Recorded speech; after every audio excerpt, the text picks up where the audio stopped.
Good evening, boys and girls, ladies and gentlemen of all ages. Welcome to the WADcast. I am one of your hosts, Josh. Here, as always, with what's-his-face over there on the envious coast. Hello, it is your faithful servant, everybody. It is good to be here. I'm exhausted. But this is the highlight of my week. And just before we get too far into everything, I'm just going to say flat out that I dropped the ball. I was just telling Josh, we were trying to get back into this cold read thing. I suck at life. I worked on it diligently for the last, 4 or 5 days and whatever free time I had. And even though Final Draft has an autosave option, I never activated it. And when I closed everything down, I just went through, would you like to save this? Nope. Save this? Nope. Saved it because I had so many browsers open. And the cold read was one of those. So while we were doing the show, I will be simultaneously writing a script. And then we will read the script together at the end of the show. It's like so don't expect anything great. It's like high school and homework all over again. It's like one of those, magic TV specials where they're like, keep an eye on this thing for the show. And then at the end, we're going to do the big reveal. And then it just turns out to like some stupid math trick. But no, this thing will be made before your very ears, I guess, is the way to put it. But I think we have a good show tonight. It is an odd night, which means you only get us 2 oddballs. Next week we'll have a guest. So if you're here for the other people, sorry, come back next week. I'd prefer you stick around. Because, well, when we don't have company, we're not exactly on our best behavior. Ooh. Tonight we're going to talk about the greatest directors of all time. I will give my recommendation this week, and I think it's a good one. Plus, as you heard, at some point, by the end of the night, we're going to be having a Brandon original cold read. Yep, on the spot. I'm 1 line in right now. So... Well, has there been any headlines, any news from the writers, actors, directors, and all spots in between when it comes to filming? Any news in that regard? Oh, God. Dude, I haven't had time to even pay attention this past week. For those of you that do not know, I work, especially during this whole lockdown with everything and the industry not being open and not being able to focus on anything, I've been having to make ends meet by working in healthcare. So that being the case, it has been a grueling week, lots of overtime, more than I ever, really wanted.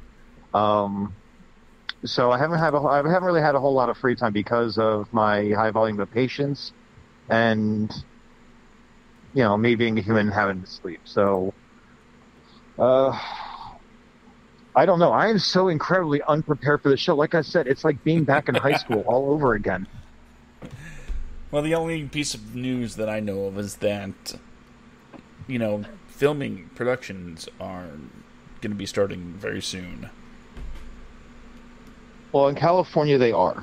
California, I don't know about other parts of the country, but I believe there are productions currently going on as we speak in California. We are slowly reopening everything, which does bring me to one thing that's not film related that I wanted to say to everybody in Florida. I hope you guys are safe. I've heard about things closing back down, and I truly, in my utmost sincerity, hope that everyone in these states that are being affected by everything right now are doing their best to be safe, and hopefully it won't be too much longer. But I did post something on Facebook today, and if you think about it, the next couple months spell out Jason as in Jason Voorhees. So hopefully once we're done with Jason, everything will be back to normal. It's just, I don't know. I'm even too tired to be funny right now. I just suck. Go ahead. Is there anything that you noticed, Josh? Because one of us has to pick up the slack, and it's usually you. Like I said, the only thing that I really noticed was that some productions are gearing up to head back to work. I know on the Netflix, which you can catch every Monday at 10 p.m. Eastern, 7 p.m. Pacific, right here at semicorpods.com or anywhere you get your fine Semicore podcasts. The Witcher 2 is going into production, Season 2 of The Witcher. So, yes, productions are starting to get underway. If you are a writer, actor, director, writers, you should have been writing this whole time.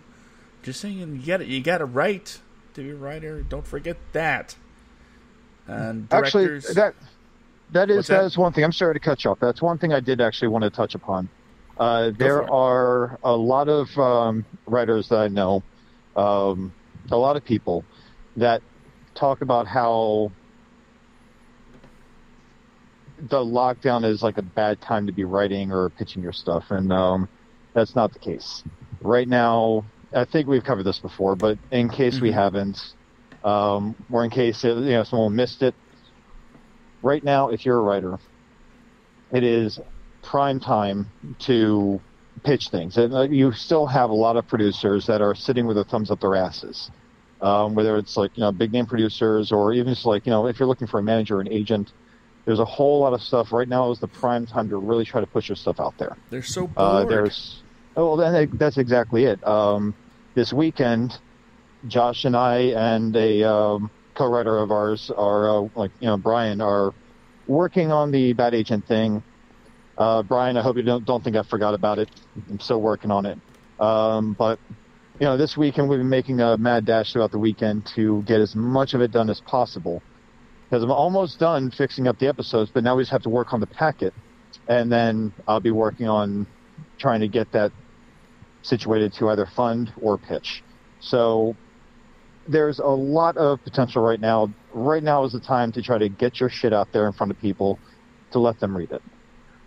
So that's what I wanted to say. Like, there's a lot of downtime. It's frustrating. If your hobby is writing, fantastic. Get your ass to work. Try to make something out of it. So that's all I got. Cool.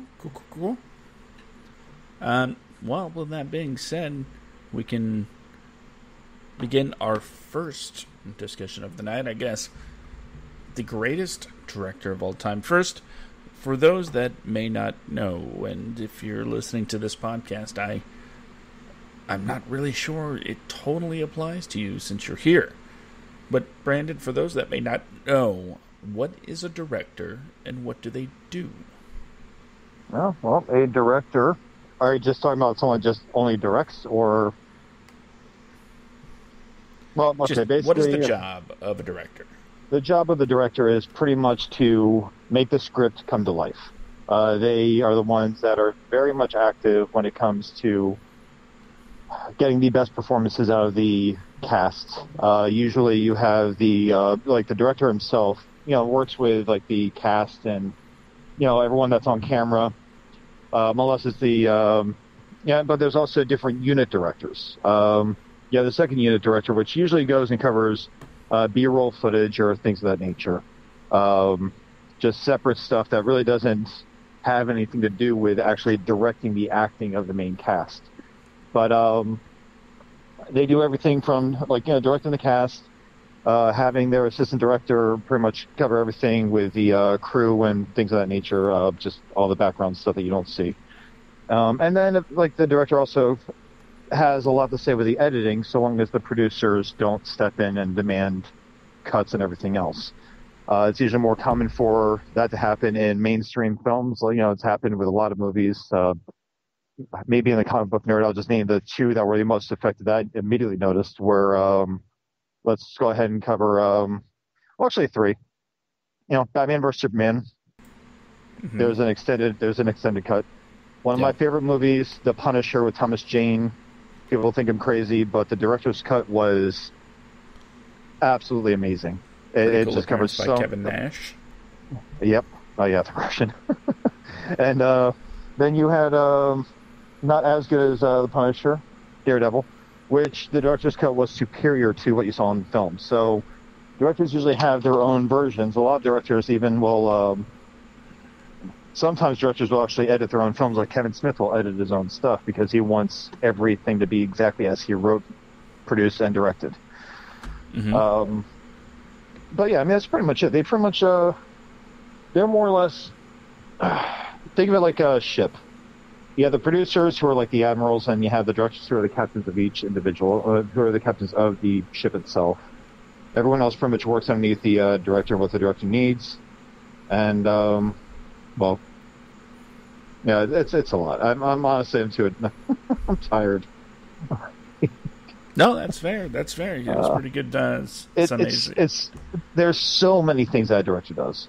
So that's something we should have asked Justin when we had him. Justin or Eddie or Mark, because the three of them have actually directed sets a few times. So let's see. I think, and I'll give you a little bit of a break here. Take you off the hot spot. Thank you. Now, I'm trying to write.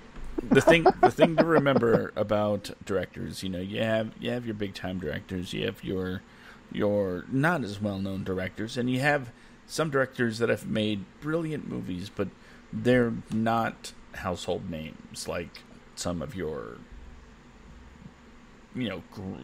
quote unquote greatest. Each director has kind of a specialization. They know how to do things well, in some cases. So in some cases very well, and in others not so much. For instance, on a controversial director, especially nowadays, considering some of the things that have come out over the years with Megan Fox, Michael Bay. I don't think anybody's ever going to accuse Michael Bay of being able to pull, some of the best performances out of his actors. That's not a knock to his skill, because the man shoots, a high octane, big budget action very well. But there's not a whole lot of subtlety. There's not a whole lot of nuance with his films. You're not really looking for the subtext, in each shot, right? Whereas on the other hand, you know what? I'm gonna go almost one for one-ish here. Roman Polanski.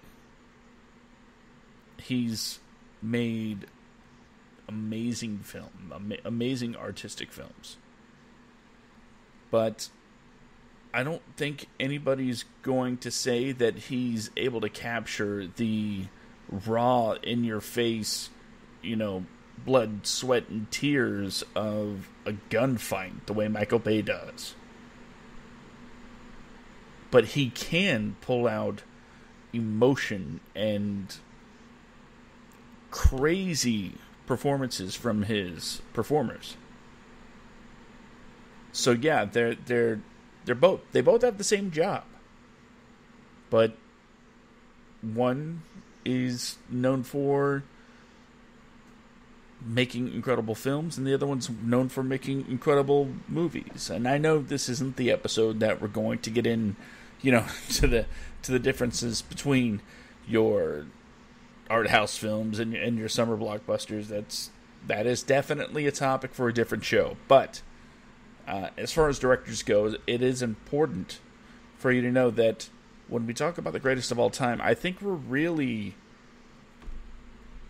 less talking about who does what one thing the best, and it's more of and at least in my opinion, who is doing the best for the craft as a whole. Now, craft, are you talking about mainstream, or are you talking about independent? I wish I had a wider range of directors to pull from the indies, but I think for the sake of this discussion, when it comes to greatest of all time, we are going to be talking about mostly mainstream directors, even if they did a lot of, film study stuff. Okay. I don't think we're going to be able to really dig deep into, you know, hey, remember when Brian Johnson directed Vulgar? You know, that kind of thing. Yeah, I got you. So I pulled up a list Oh, of. you're such a cheater. You're not even like pulling this out of your head. You're just like, oh, IMDb. Like, Well, I was wondering, we talk about certain people and find out if we think they are the greatest. I'm just messing with you, man. Go ahead. I'll shut up. We're going to do this, countdown style. They have 25 people. We'll talk about, you know, real quick, each of their contributions and are they one of the greatest directors of all time? Because the greatest is what I think gets thrown around a lot. Like a lot of words that are just completely inappropriately used these days. I think greatest is one of those. And Okay. I think we are both going to notice some very glaring omissions to what they think are the greatest. So, getting things started at number 25, Christopher Nolan is considered one of the greatest directors of all time. By the way, yes, this list is coming from IMDb.com. I knew it. I Yes, you knew did. it. Oh, I was just pulling shit on my ass, and wow, I found like a nice lumpy one. I was so right about. Okay. Sorry, I had a beer and a few shots, so I'll shut up. Go ahead. Christopher Nolan, uh, known, I probably at this point mostly for the Dark Knight trilogy, which for a lot of people seen as the best Batman trilogy of all time, which of course by default it's the only Batman trilogy ever. So take it for what you will. But he's also directed Interstellar and Dunkirk. I'm really looking forward to Tenet, but he really kind of left his calling card with Memento back in the day. They got Insomnia. But is he one of the greatest directors of all time? Is there a flaw with Christopher Nolan being on this list? I see. I wasn't expecting us to go off of the list. I thought we were like throwing our like personal favorite, like who we thought were our personal favorite directors. Well, yeah, I mean, we could go that way. I just think it's more fair because I mean it's like the list on IMDb. Like I see what you're doing, and I respect it. Don't get me wrong, man. I truly do. It's one of those deals where I feel like if you pull from someone else's list, and yeah, they're ranked by polls and everything else, but there are some amazing facts about some amazing obscure directors that have done some amazing things for the film industry that a lot of those lists just don't really tend to, I guess, Recognize? not even recognize. It's just like they don't even, a lot of these people, like with that, an article can come from anybody. In IMDb, you have people that are very well known, and then you have people such as myself who not. So you never know, like, like even if the person that wrote that article or like put that together and did the poll and did the research, it's fantastic. But I mean, there's some amazing obscure directors. But oh, excuse me. But yeah, so like, and with one of my favorites, and it's not because he's even obscure, it's the fact that he's actually um he was a master at his craft and the way he did things. It was extremely prolific, and for me, that's always going to be Alfred Hitchcock. Um, for example, did you know after Alfred Hitchcock was both terrified and revolted just by eggs, terrified of fleas and eggs. I mean, just a random fact, but just But then you have a lot of things like you have oh God, how there was a guy I saw a film. Um, It was called Twilight of a Woman's Soul. And it was actually really interesting. Oh God, no, this isn't that kind of Twilight. Okay, there's no sparkling vampires in this movie. It's like just straight up. I don't know. It's hard to explain. Um, Pretty much like the title itself should be promotion enough for the film. Um, but it pretty much the gentleman's name. Let me see. What was the name of the director on this one? It was something by um, Evgeny Bauer. That was his name. I saw this a little while back, and I was blown away by this. But pretty much Bauer is a like he's just like a master at visual effects. He's got an amazing sense of depth for his films. Um, and this film is like so old that moving cameras at the time were brand new. But even with moving cameras being something new at the time, he was already experimenting with deep framing. And he was always positioning scenes along like a z-axis instead of like the traditional like x, that they would have. But a lot of his films, like it just, I don't know, it was fantastic. Like in this one, like the villain, whenever it comes into the frame, like there's a scene where the villain comes in into like the foreground, um, but he's a like a dark silhouette. Uh, this one scene goes through and trying to think the best way to put it. Pretty much, the light starts expanding in the scene, and the villain kind of like starts like creeping back into the dark, like cowardly. But the scene was like, it was pretty much. It's over 100 years old, but it was just phenomenally done. And this is like a director that doesn't really get a whole lot, but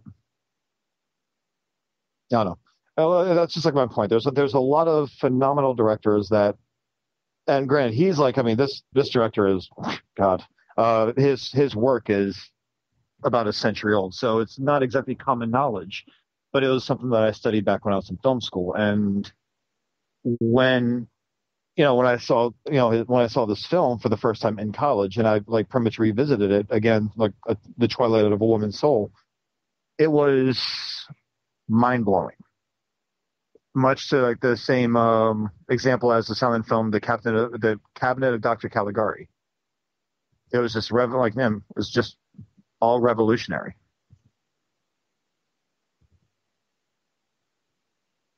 That said, you have much more recent directors in the last like 2-3 decades that are fantastic too. That just kind of get overlooked. So this begs the question: Do we can continue with the list, and that's fine. We can discuss the 25 directors because at least the list has some level of structure to it, or we can go ahead and discuss our own personal picks for our own favorite directors and what we admire about them. I mean, we can go with our personal list. That's fine. Okay.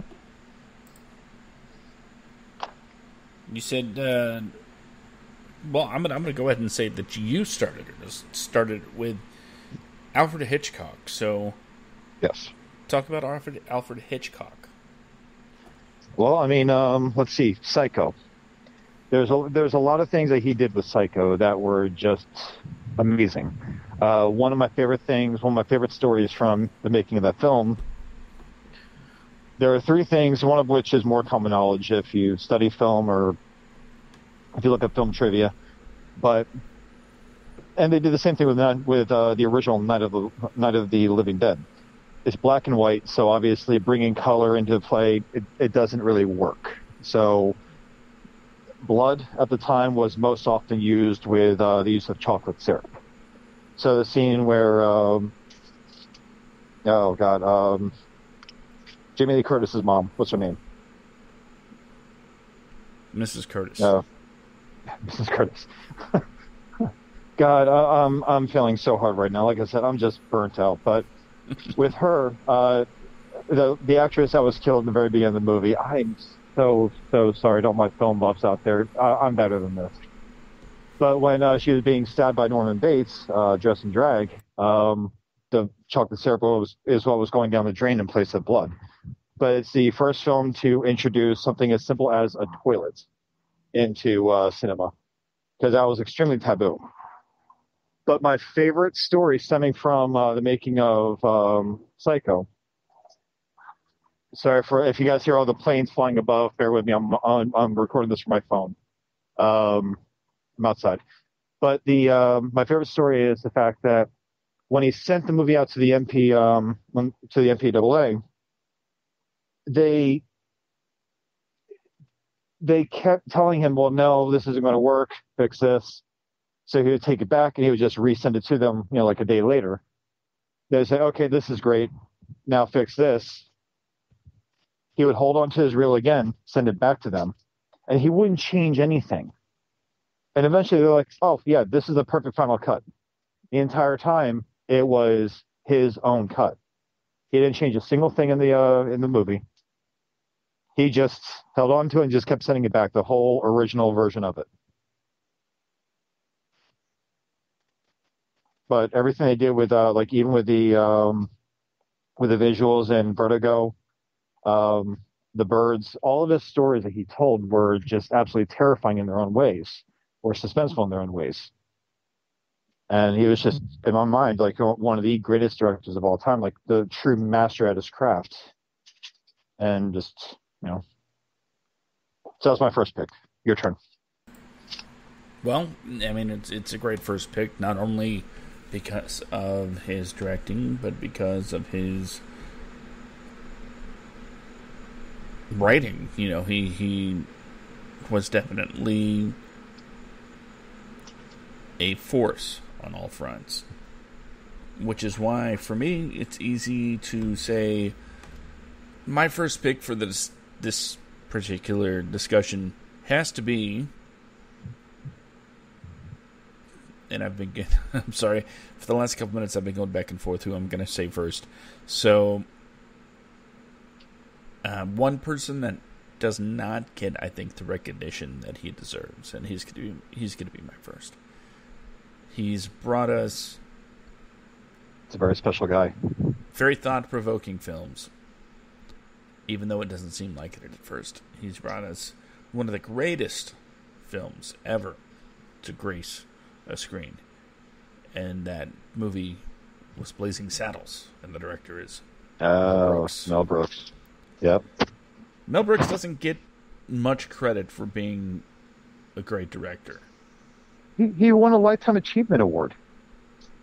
He got a Lifetime Achievement Award for being Mel Brooks and doing what he did. But I'm talking about as a director.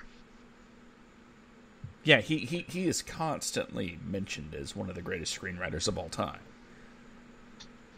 His films that are...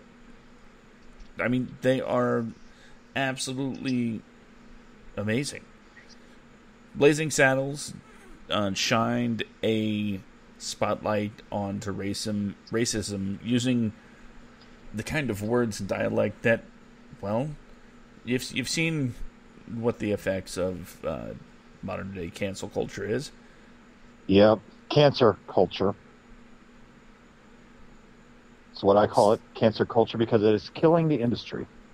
But go ahead. So, I'm not saying Blazing Saddles couldn't be made today, but it certainly couldn't be made with anybody's money that wants to see more of it. Somebody would have to take a chance. But the thing is I have a rant later on that I'm going to go off on with the whole cancel culture thing. Just prepare yourselves, everybody. And I've already discussed it. I'm never going to stop discussing because we're never going to stop fighting against it. But the thing is still, one story I loved about Mel Brooks and Gene Wilder's relationship that they had with each other, because it spanned years. And they remained very close friends until Gene Wilder's death. But when he and Gene Wilder, I believe, they co-wrote Young Frankenstein together. And Gene Wilder is the one that really wanted the scene with Frankenstein and the monster tap dancing. to putting on the Ritz. Mel Brooks was adamantly against it, did not want to do it. They got into a huge heated debate. Like, Mel Brooks went over to Gene Wilder's house or apartment, whatever it was, and they went to like a screaming match. And then, while Mel Brooks was extremely pissed off, he just stopped mid-screaming and said, "Okay, we'll do it." I just... like, that's a good choice. Either way, go ahead. I'm sorry to cut you off, but that just... cancel culture is a sore subject. Hey, it's all good. It's all good. If I hadn't known it was coming, I mean, then where have I been for the last 10 weeks? Well, you've known me for years. You know my thoughts on that for a long time. Yes. But Mel Brooks, Young Frankenstein, a classic black and white movie about the Frankenstein lore turned into as Brandon mentioned, a comedy. Most of his movies definitely fall into that category. Spaceballs, a take on sci-fi, and I hate to use the term again, but shining a light on one of the things that people didn't know when Star Wars came out. And that's what was it? The secret of the Schwartz. Oh yeah. Merchandising. It's all about the merchandising. Okay, I was wondering where these beats were coming from. But he also has the producers, directed Leslie Nielsen in Dracula, Dead and Loving It. Admittedly, not a high point. Robin Hood Men in Tights. Because unlike other Robin Hoods, I can speak with an English accent. I can't, but Carriel he nailed it because he's, English. But also, for the time, excellent. And it holds up today. Well, I mean, there's a couple of cringy things, but it all leads up to what I think is his best movie, which is one that I think might have had the fewest amount of people see it. History of the World Part 1. A trip through basically history. And we never got the sequel that tagged the end of the film, which is very sad. But History of the World Part 1, opening with a caveman, going through the biblical times, ending with the Inquisition, and a very awesome musical number. So yeah, Mel Brooks, my guy. What do you got next? Well, mine is always going to be one of my favorites is honestly Kevin Smith. And we both always sing his praises. But the great thing about him is the fact that he is such a supporter, and he's just a massive supporter of the independent industry on so many levels. And starting off with Clerks when I think he was about like 23 or 24 years old when he directed it. There's a guy who was such a huge comic book nerd that I think he watched the movie Slacker and came up with the idea like, this is just a movie about a bunch of people talking, and I can do that. And he and his friends, he said they would always talk about comic books or talk about sci-fi or stuff like that, and the conversations would always crack him up. So he wrote a movie based around that with a story involved through it. So when he went from that, then he did Mallrats, and then he just kept going on throughout his career with other movies. I like his projects that are not part of what he calls the Askewiverse, but everything with the Jay and Silent Bob characters, if you really think back about those films, most of those films are really they're the characters that hold everything together. It's like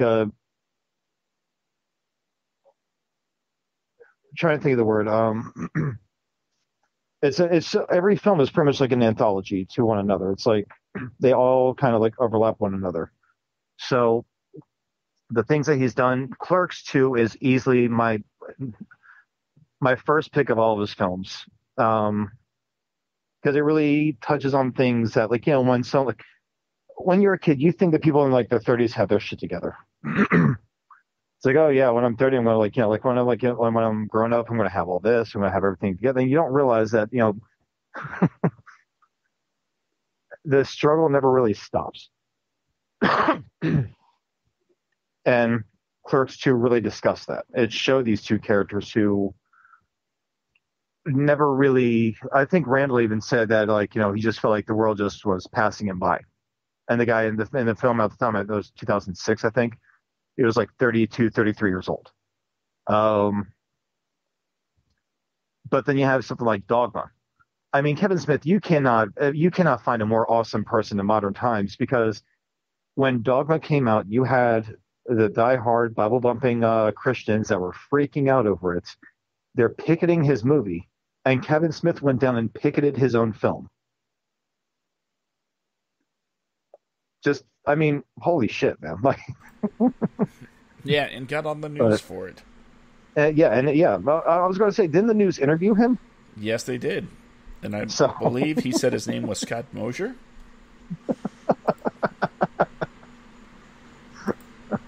But so you have things like this that happen, and it's hysterical. Buddy, there's like a lot of feedback coming in. There we go. It's gone. All right, you there? Okay.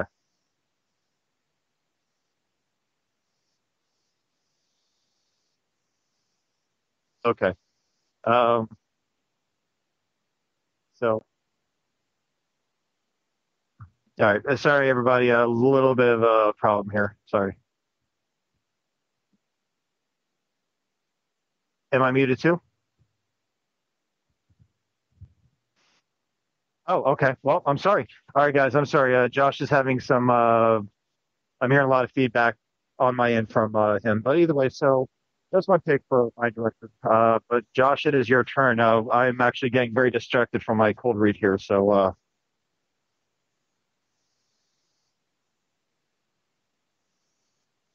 just use a sledgehammer. Beat things. Okay. Oh, it's really loud in my ears. Yeah, mine too.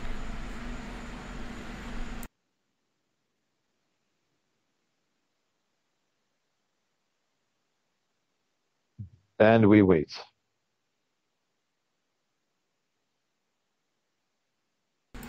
There we go. I think they got everything under control. Whew. That's how you know it's live, boys and girls, because things happen.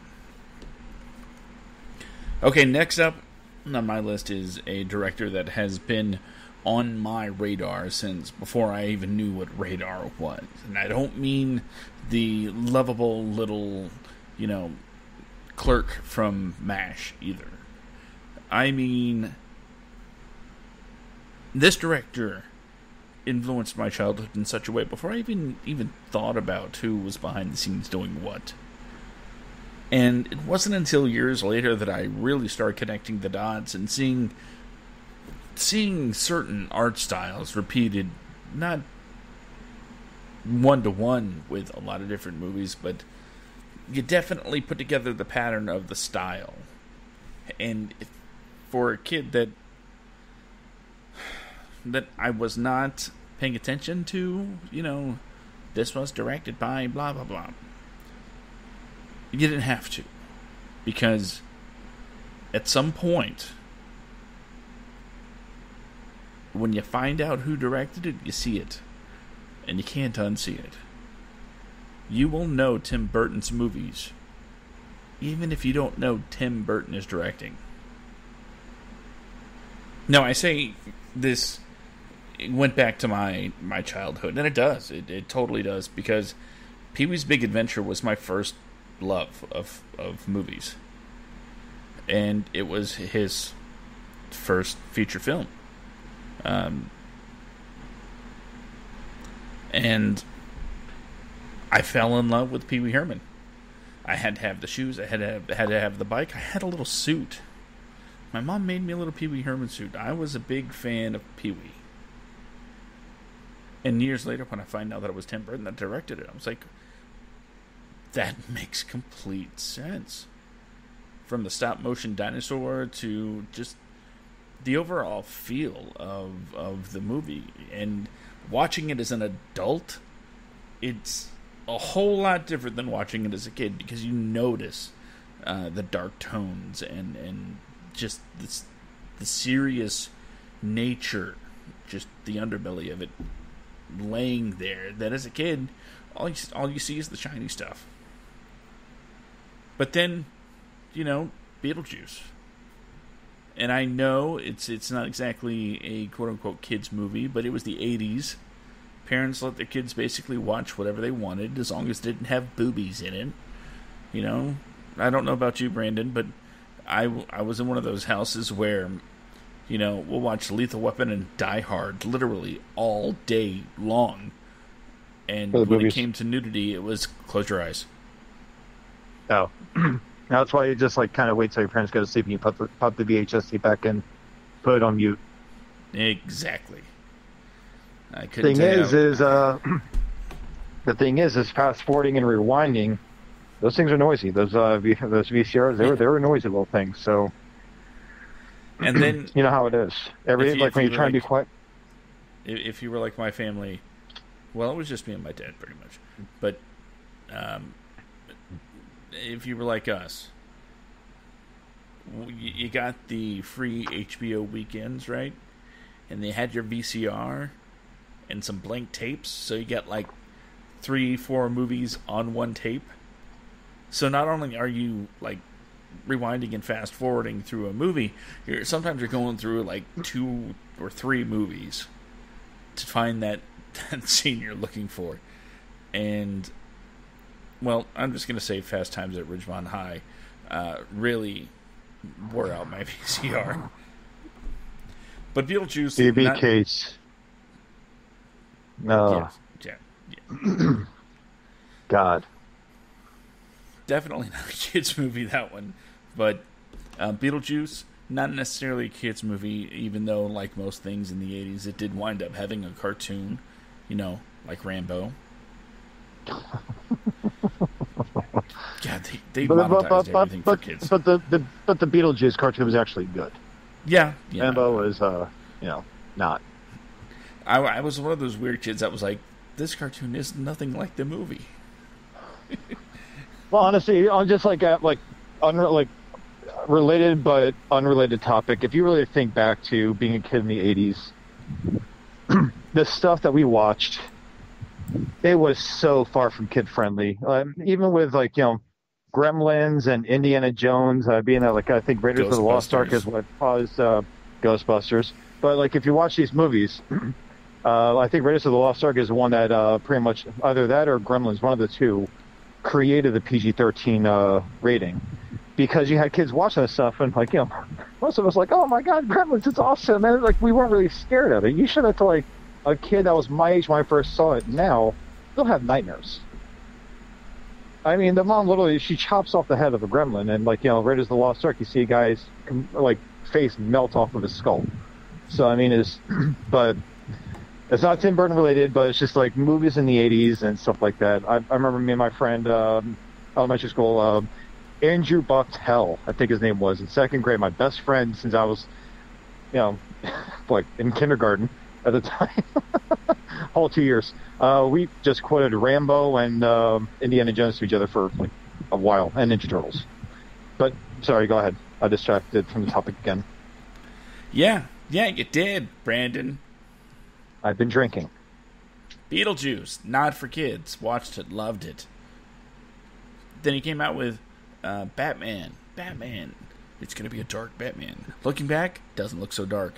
Edward Scissorhands and Batman Returns. Couple of great movies. And the thing is, through all of these films, you're like getting a signature style when you watch it. You're seeing Tim Burton's style. You're getting those performances, those Tim Burton performances. One of my favorite moments in any movie ever, period, is in Batman Returns, which I think, by the way, my hot take, I guess, Batman Returns better than Batman. Throw that out there. But it's... I'll agree. It's that scene at the end. By the way, spoilers for Batman Returns. Yeah, in case you haven't seen the last, 28 years. It's when Catwoman, Max Schreck, and, Batman are underground, and Max Schreck is like... Well, Batman rips off the cowl, trying to convince, Catwoman, Michelle Pfeiffer, to not kill Max. That's all he's trying to do. Batman's trying to convince her not to kill the guy. And Christopher Walken, great line, love it. Bruce Wayne? Why are you dressed like Batman? You gotta say it with a Christopher Walken voice. Bruce Wayne, why are you dressed like Batman? Because he is Batman, you idiot. Moron.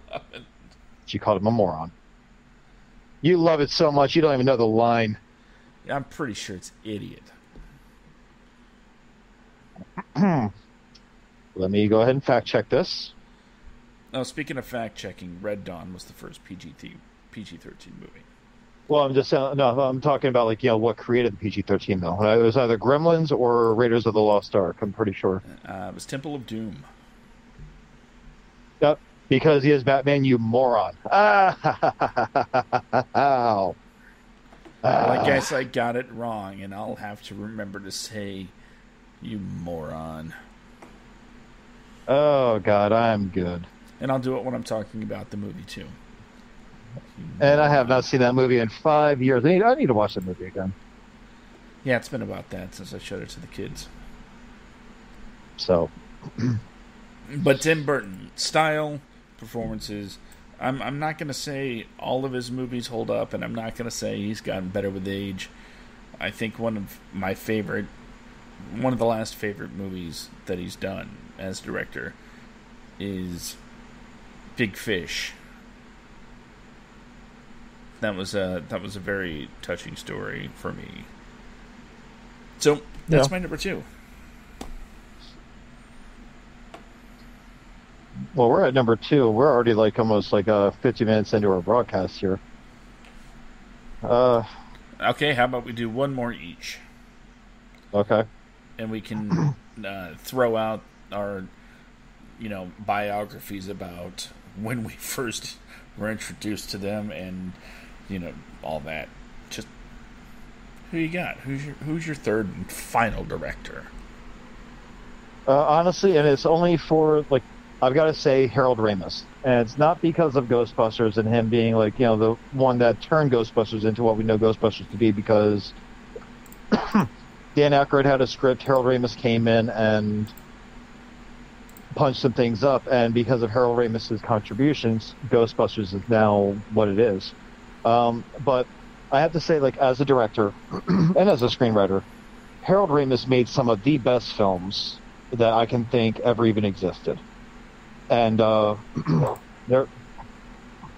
there's a ton of them, but you have As Good as It Gets, you have Groundhog Day, you have a lot of very good films, and I think my favorite that he ever did was probably As Good as It Gets, because it's just such a tragic protagonist in the film, and Jack Nicholson.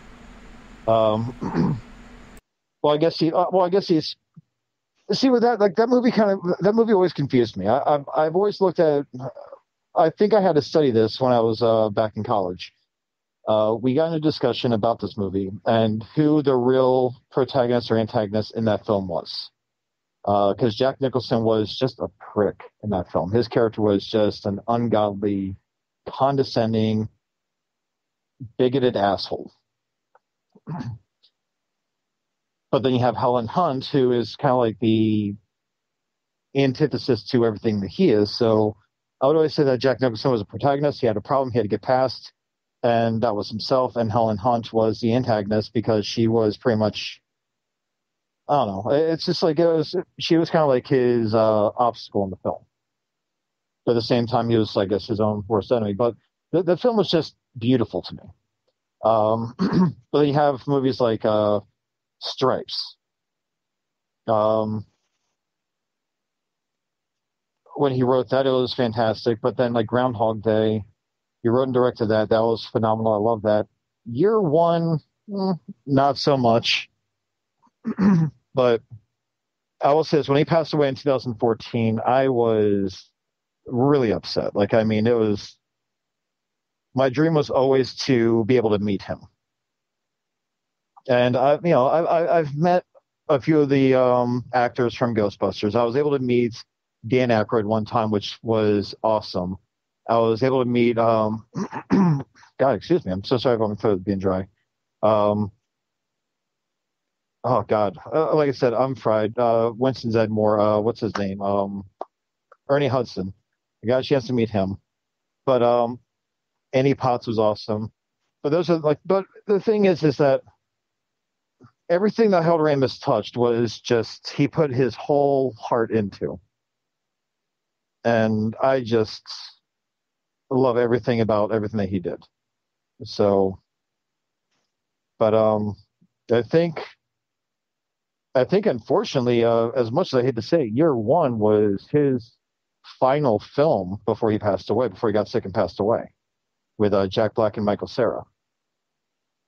But yeah, I don't think he directed anything after that. But because that's when he fell ill, and then eventually died in 2014. But I was ecstatic when what? That in 2014.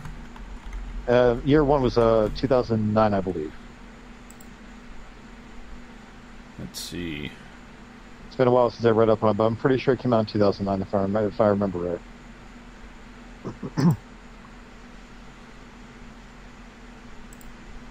I'm making sure. Yeah, Year One, last movie, 2009. But analyze this. I mean, come on. Robert De Niro and Billy Crystal. I mean, that movie was just genius to me. Caddyshack. Caddyshack.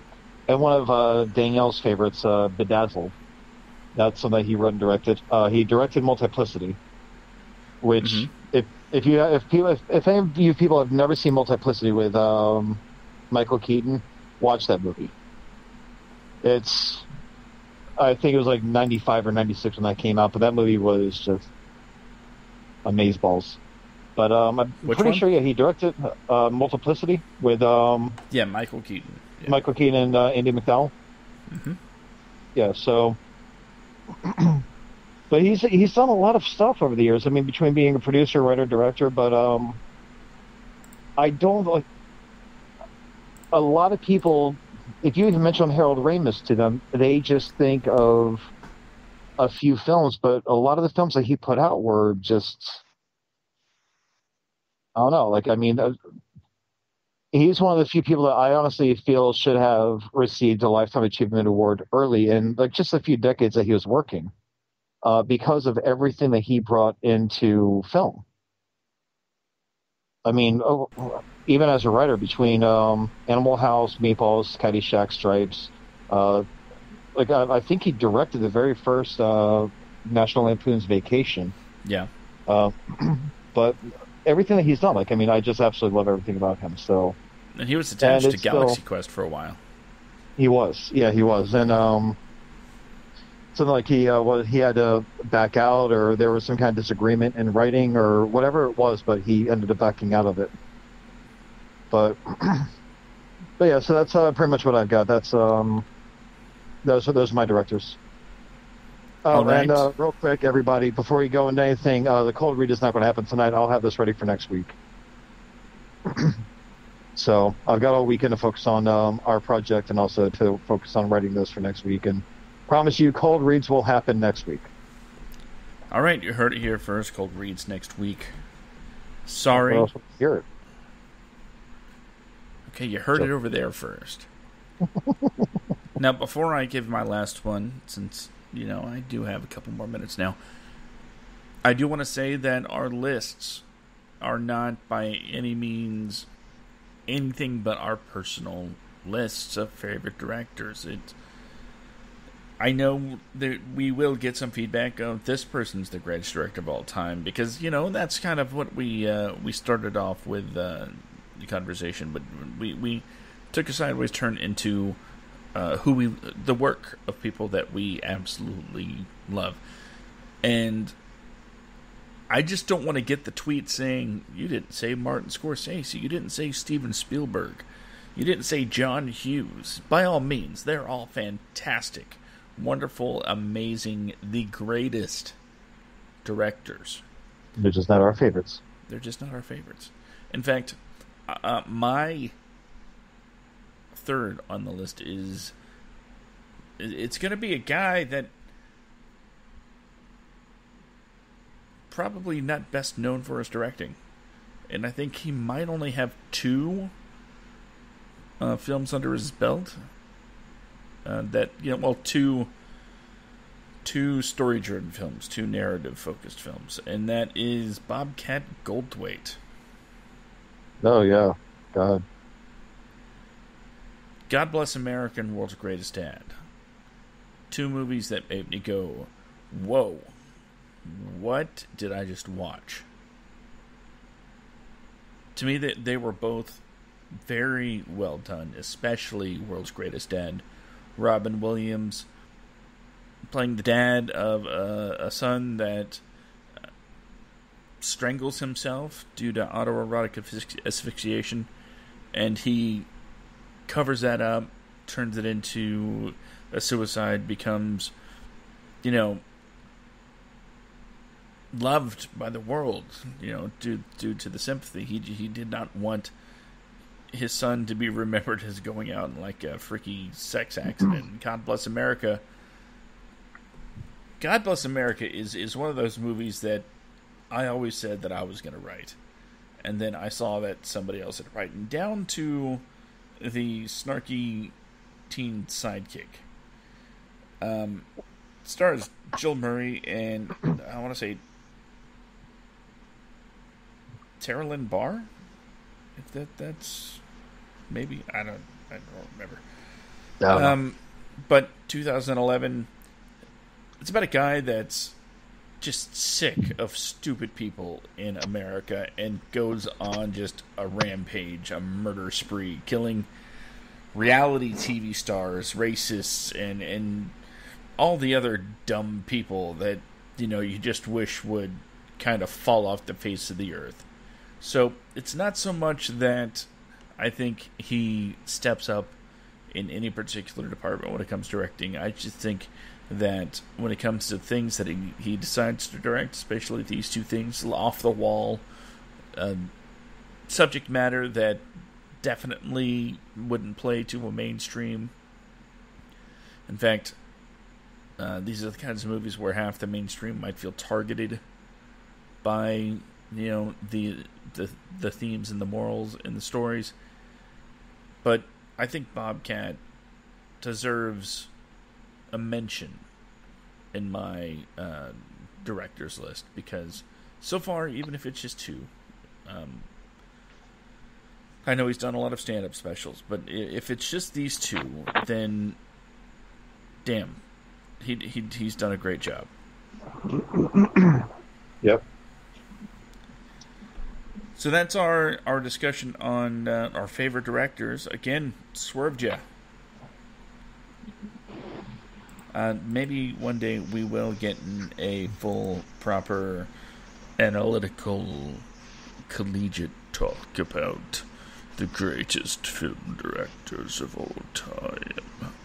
Well, see, I honestly, I'm not beyond I mean, I don't have time to be honest with you. I would not be on. I would not be beyond the idea of writing out our favorite directors and posting in some format or creating a page for the website. But that takes time, and that which with everything I've got going on between my professional life and also trying to get everything with the entertainment industry together, I just don't have time to really even focus on that shit. So, but Then can before we I get, oh, go ahead. can I address the whole cancel culture thing real quick? Oh, by all means.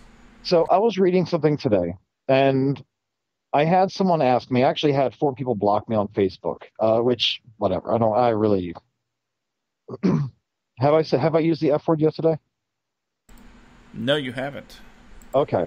Well, I have no fucks to give because my field of said product is completely barren. But the thing is that I get racial undertones being a big no-no, and I agree. Things that are racist, things that are sexist, homophobic, and everything else, yeah, they can be offensive. But the thing is when a culture is going back decades, or stalking celebrity profiles on social media, trying to find that perfect thing to be offended about.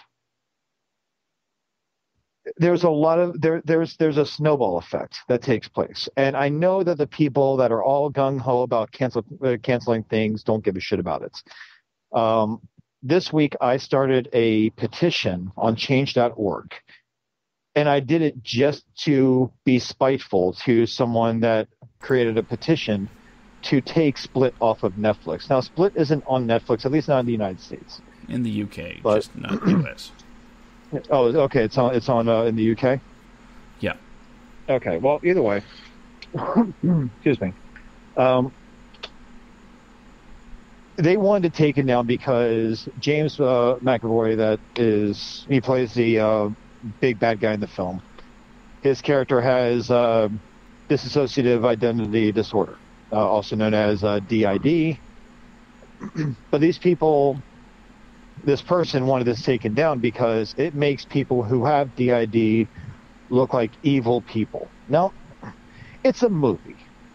On top of that, it's like a horror / suspense kind of film. It's not real. That's like me going and attacking Nightmare on Elm Street Part 3 because you have the kids in a psychiatric ward, all of them suffering from their own issues. That's like me going back and saying, "Oh, cancel this movie because it makes people like this look really bad." But they wanted to take it down. The problem with cancel culture is, like I said, there's a snowball effect that takes place to where the industry is going to be affected by the writers who are so worried about their careers that they won't write about things that they want to write about.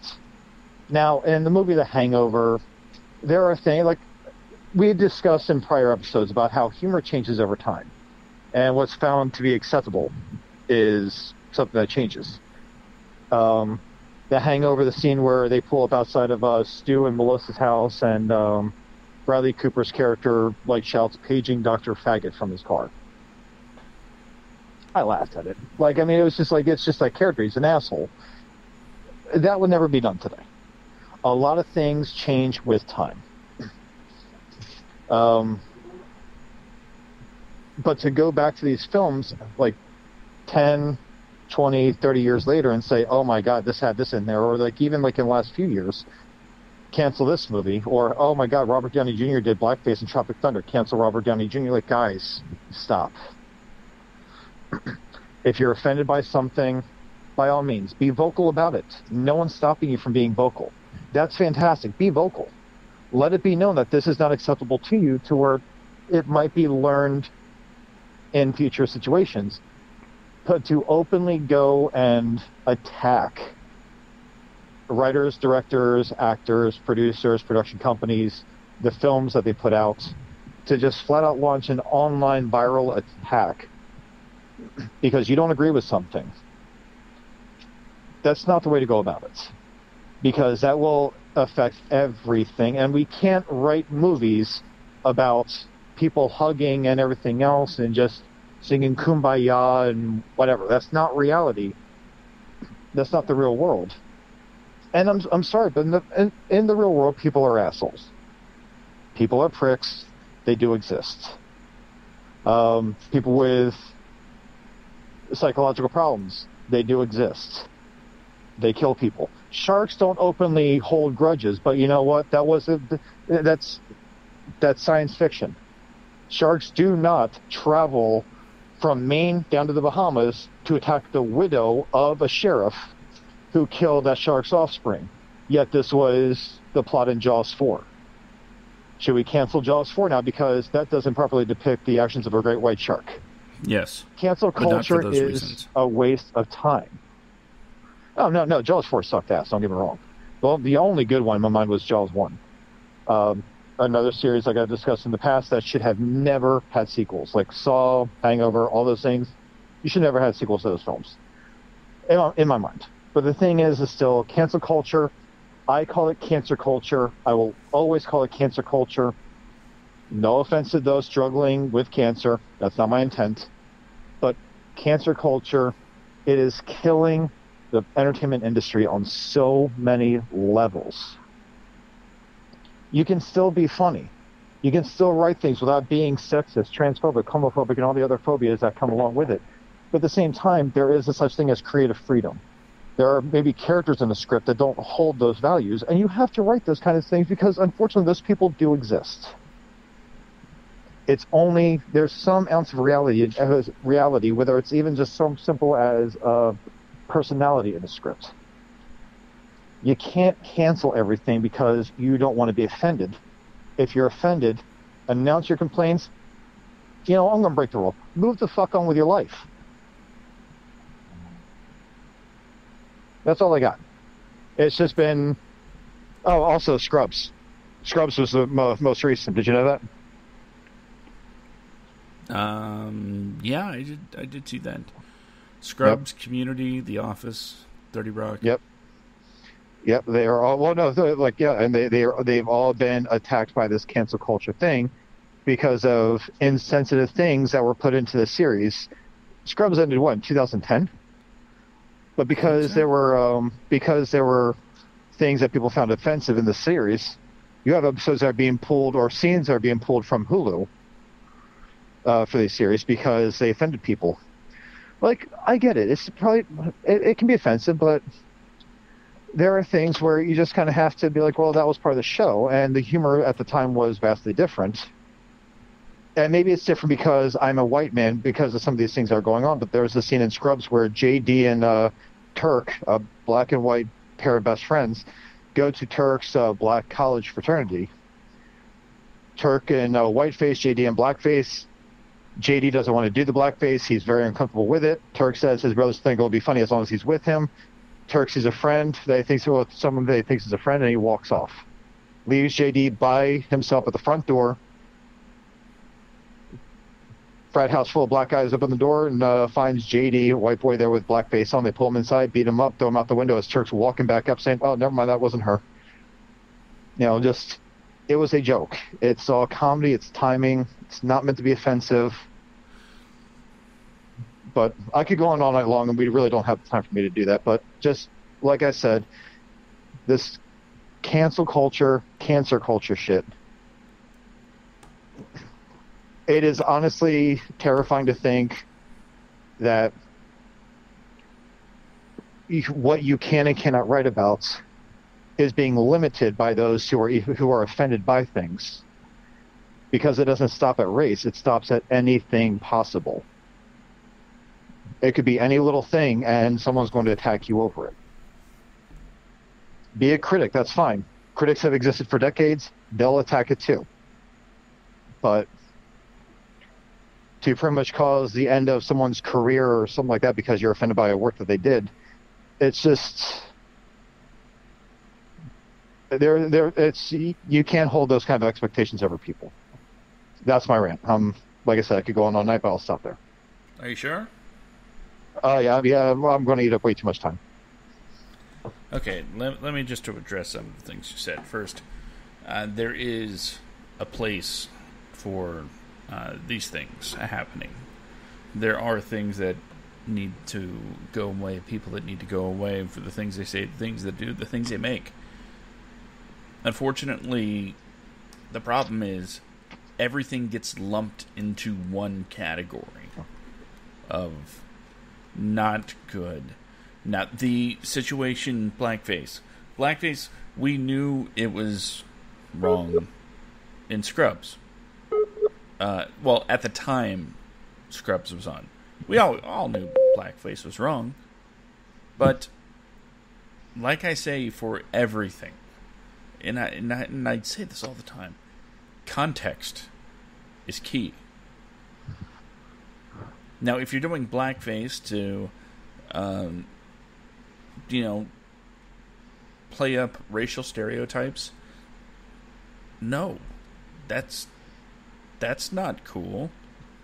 That's not funny. Exactly. But in this particular instance, it was very well addressed that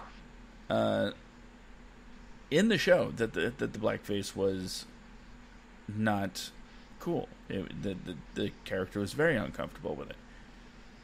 So I think context is lost when people don't actually figure out what the message of what's going on is. And one of those things that we talked... What was it before that we talked it about? We talked about it. Tropic Thunder. Yeah, that's it, with our RDJ. It's like, that was the point. Yeah, that's exactly what it was addressing. That was the entire point of doing it. And even with... You there?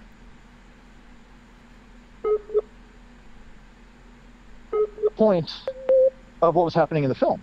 It was racist, and it was even touched upon in the film by the actual black, by the actual black actor in the film, the comedian. I forget the comedian's name that played the black guy that was pissed off about the black girl going to a...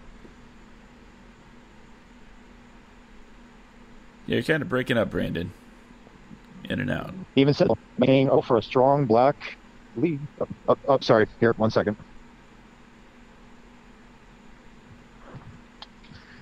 Here, sorry. Can you hear me? Yeah. Okay, I'm sorry about that, everybody. A little spotty in my area. But, the actor in the film addressed it. What do you call it? Just by saying that the one role that could go to the one lead role that was made for a black man went to a blonde-haired, blue-eyed white man from Australia. But it's like, and it's not even just so much stuff like that, but even going back to Split. Split was a movie that addressed a particular topic.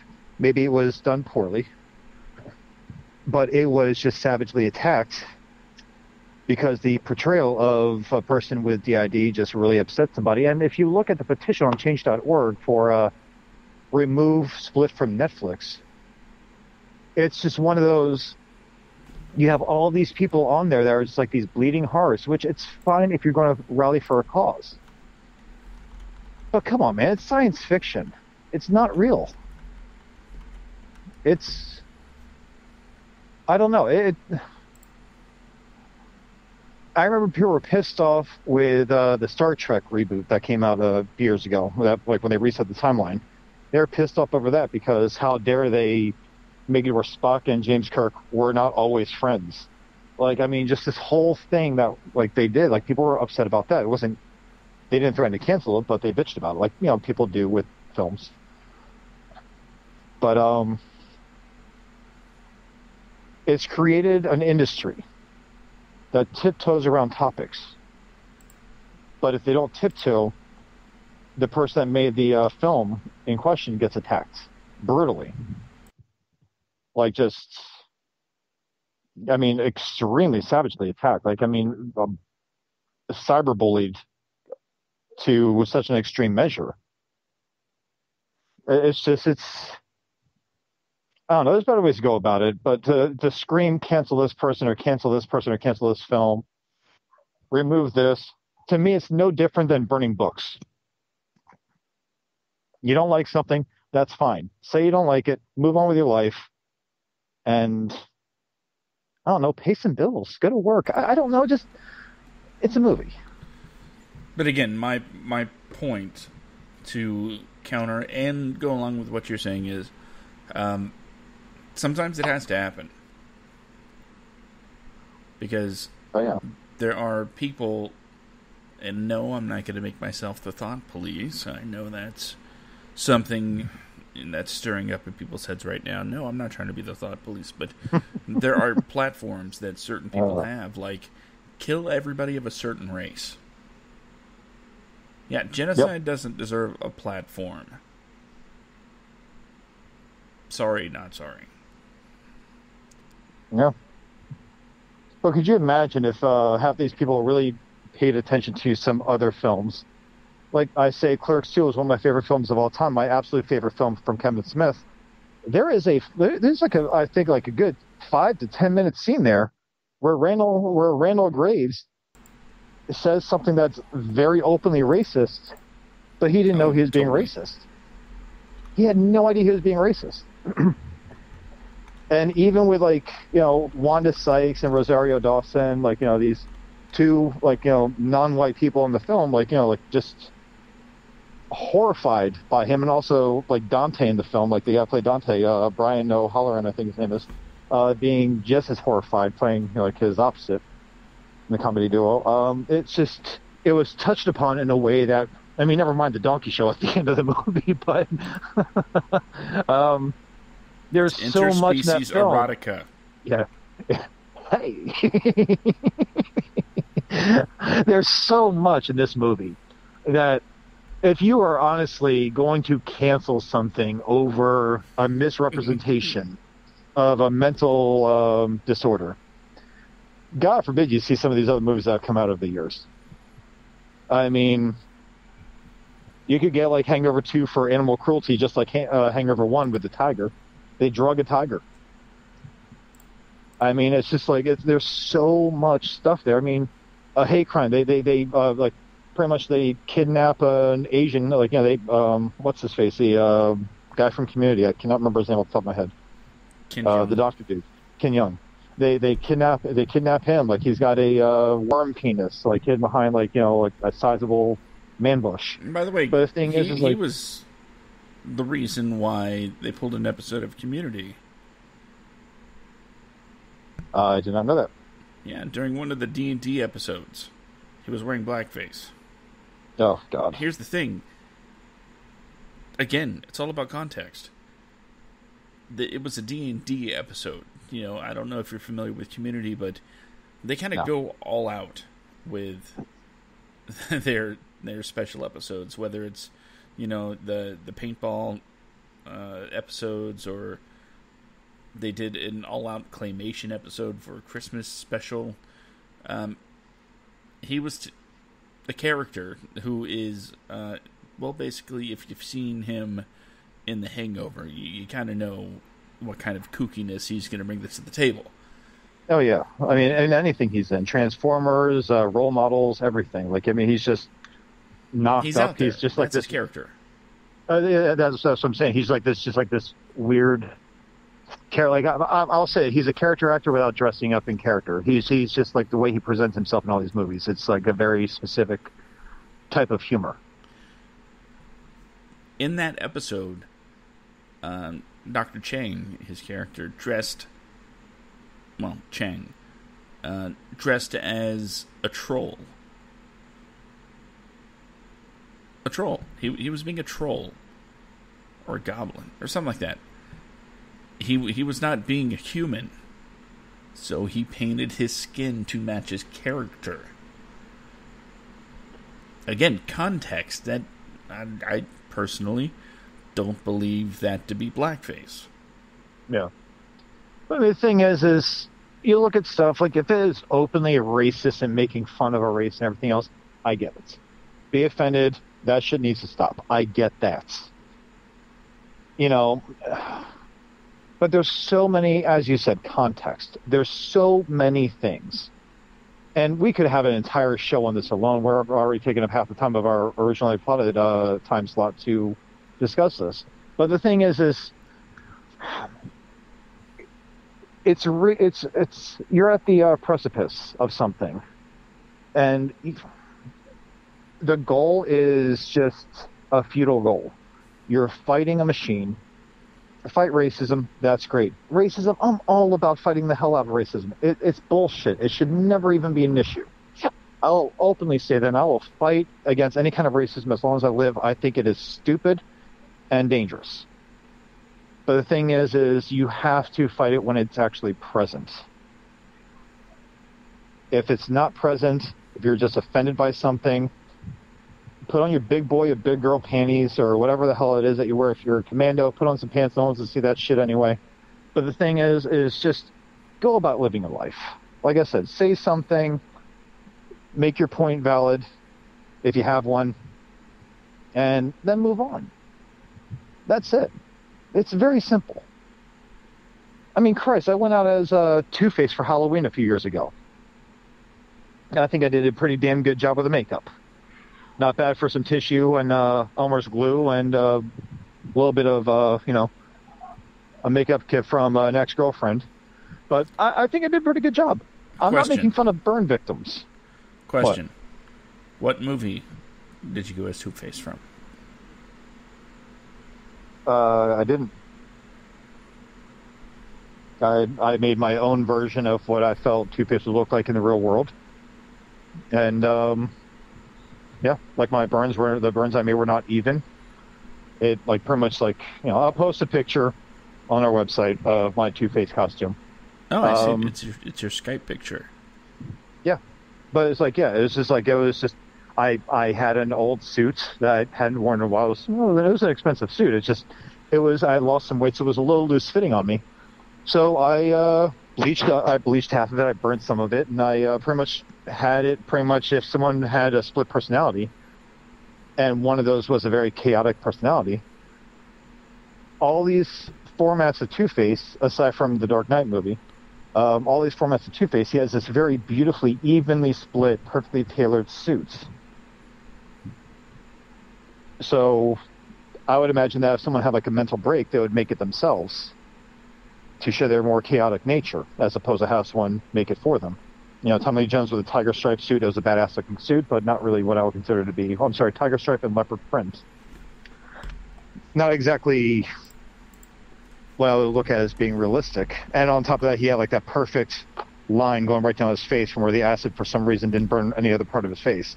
Mine was just pretty much a chaos version of Two-Face. But the thing is my point being is, when I did this, I wasn't doing it to make fun of burn victims. I used a lot of pictures of burn victims for source material on how to actually do the scarring and stuff like that. But I didn't do it in an insensitive manner to make fun of those people. But I had people think that I did. And this is 2000, I think, 15-ish that I did this. I had people that were actually very pissed off at me. I'm like, why? Don't know what to tell you. Just move on with your life. You're upset because I'm dressed up as Two-Face and you think I'm making fun of burn victims. You're a white guy wearing a sombrero and a black mustache. Who's more offensive here? Pop quiz hotshot. Who is Tim Burton's Two-Face? Tommy Lee Jones. Oh, no, Billy D. Williams. Sorry. Batman Forever as well. Listen, it was supposed to be Billy D. Williams, and he was a little trivia. The whole Maxwell Shrek character was supposed to be, what's his name? Harvey Dent. That scene with Catwoman, frying him at the end of the movie. That was supposed to be Harvey. That was supposed to be Harvey Dent. That was supposed to be the birth of Two-Face. But I forget exactly why they changed everything the way they did. Harvey Dent, though. Huh? We do know he actually did play Harvey Dent, though, Billy D. Williams. Oh yeah, he played Harvey Dent in the first Batman movie, and then he did come back as Two-Face for the Lego Batman film. Well deserved. Yeah, it just I would have rather seen Billy D. Williams play Two-Face than Tommy Lee Jones, because Tommy Lee Jones was just, I feel like he was trying to outshine Jim Carrey, and he was more of like a Two-Face mixed with Joker than anything else. He wasn't really Two-Face. Just remember that from the stories that people tell from being on set, at least secondhand from what I've heard, Joel Schumacher was telling everybody basically on a daily basis, remember everybody, we're making a cartoon. Yeah. So liven it up. Well, cartoon. And in that context, again, there's that word again. I think Joel Schumacher did a brilliant job bringing a cartoon to life. Unfortunately, it didn't work. Following up the Burton Batman movies, it was a bit too much of a pivot, in my opinion. Yeah, you can't go from like gothic, just Tim Burton-esque, like film noir kind of Batman to campy 1960s era. Well, and I'm sorry, no, the Batman Forever was more like a mix of the two. It was like an amalgamation, if you will, of Tim Burton and Joel Schumacher. But then Batman and Robin, that movie, that right there was a live action cartoon, and everything about it was just horrible. Chicks dig the car.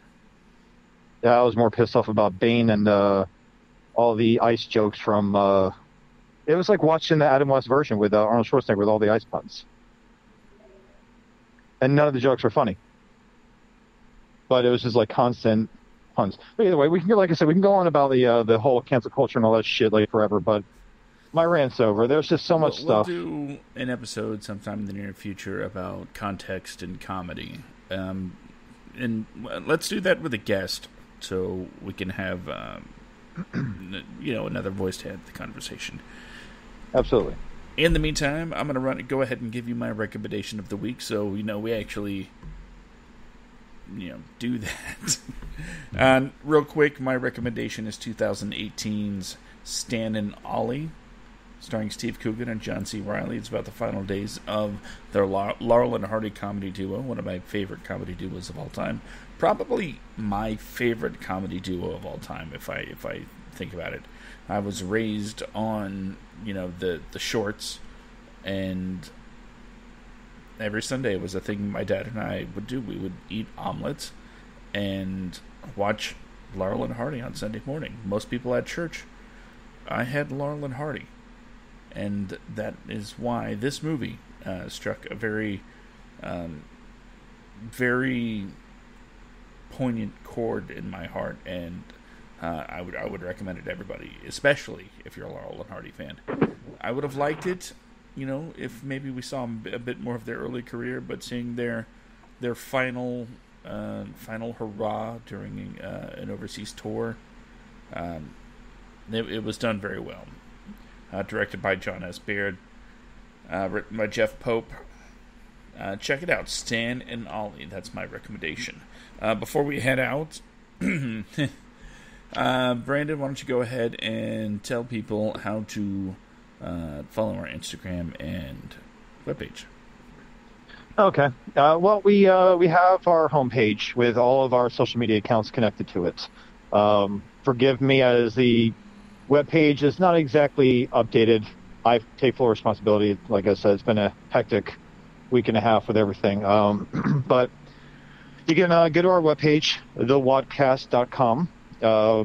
We are on Facebook at facebook.com/thewadcast. We're on Instagram.com, thewadcast. And I'll have it updated tonight with Josh's recommendations of the week. We'll have all the episodes up tonight for all of you to catch up on if you've missed any of the past episodes, including last week with our special guest, Ryan Campbell. We'll have everything up and running, but so you can check us out on social media. How about you, Josh? Twitter, sir? You run that. Well, if you want to follow us on Twitter, by the way, I haven't logged in a while, to be honest. You slacker. You can find it at WADcast Pod on Twitter. You can follow me directly on Twitter at skit comic. Or if you like the things that I do, just follow at Simicore Studios. Or at Simicore Studios. That way, you can find out all the latest and greatest going on with Simicore Studios. Go to facebook.com/Simicore Studios. And you will be able to also check what's going on there. You know, in case you don't use Twitter. Hey, if you don't use Facebook, if you use one or the other, you have a way to not only follow us, but also to reach us. If you want to find out more about the other shows that I do, you can go to SimicoreStudios.com and SimicorePods.com. That's a direct link to the Spreaker site that hosts all of the Simicore Studios productions, including this one right here, the WADcast, which is available every Friday night, 10 p.m. Eastern, 7 p.m. Pacific, and 4 p.m. Hawaiian. Yeah, I went there. Also, I do a wrestling podcast. It's called The Backstage Slam. Saturday nights, 10 p.m., 6 p.m. You get it. 10 p.m. is our thing. And we're on Friday, Saturday, and Monday for the Netflix, where you can find out everything coming to the Netflix for the week. And in the case of last week, you can find out, I guess it would be this week. In the case of this in the most recent episode, we're talking about all the things that were leaving Netflix coming July 1st. And there's a lot of things leaving Netflix July 1st. But we're going to be back Monday, 10 p.m. Eastern, to talk about all of the new titles coming to Netflix for the next 7 days after that, which includes July 1st, which is the big drop of major content. So make sure that you follow all of those social media things to, get the word that these shows are coming out. And by the way, if you're listening live, hey, glad to have you here. Looking pretty good in those PJs over there. No, I'm not coming on to you. I'm just saying, you're doing pretty good. But if you're one of the people PJs. If you are one of the people that are listening to us via download, well, you can always take that extra second to rate, review, and subscribe. That way, all the people, imagine all the people, listening to this show. I'm sorry. Imagine all the people listening to this show along with you, and you'll be able to talk to people about it. So when you rate, review, and subscribe, you kind of let the world know that you're on board with what we do, and it kind of moves us up in the old ratings and algorithms, and more people will be able to see us. So by all means, and by the way, if you're a writer, actor, or director, and you want to hit us up, please feel free to do so. And that's really all I got. You want to say anything else? No, just everyone, thanks for listening tonight. I know that the episode ran a little long, and I do apologize for my long-winded rant about cancel culture. I just, I am not a hateful person, but if there's one thing I hate, it is handcuffing creativity. Like I said, just be offended for the right reasons. Fight the right battles. Don't launch all-out online attacks for people because you disagree with how something is portrayed. Especially if it's science fiction. That's all I can stress. And like you said, Josh, if we have an episode where we discuss something like that with somebody, and I have a special guest where we're not interviewing them about their life and everything else or their career, we just have a special guest and we discuss something like this. Mark, if you're listening, I would love to have you back on the show so we can discuss this. Have you as a live guest where we can discuss the cancel culture thing. I think he'd be a lot of fun to have. But if we have two guests, why not? Let's make it a quadet. Be fun. But no, just everyone, thank you for listening tonight. I absolutely adore all of you guys. Thank you very much. And as always, I hope you guys are being safe. I hope all of you stay safe and in good health with all things considered right now. And that's really it. Just love you. Thanks for listening. And on my end, that is a good night. Okay. Usually we end the show with something like, hey, if you're going to go out there and do this thing, just go out there and do it. Well, you say the optimistic shit out there. But all right, fine. Get off your ass and make things happen. I'm going to add something to that. I'd be a great dad. Go ahead. If you want to create and you don't have hate in your heart, don't be afraid to create. Just because a certain amount of people will give you deadly feedback, and I don't mean like they'll kill you, but essentially what I'm saying is don't be afraid to write what you want to write. Don't be afraid to direct what you want to direct. Don't be afraid to light what you want to light. Society will have a way of weeding out the truly awful people. And if you're one of those truly awful people, you'll be gone. But if you don't have hate in your heart, by all means, push forward, persevere, and create the art that you're destined to make. Yes.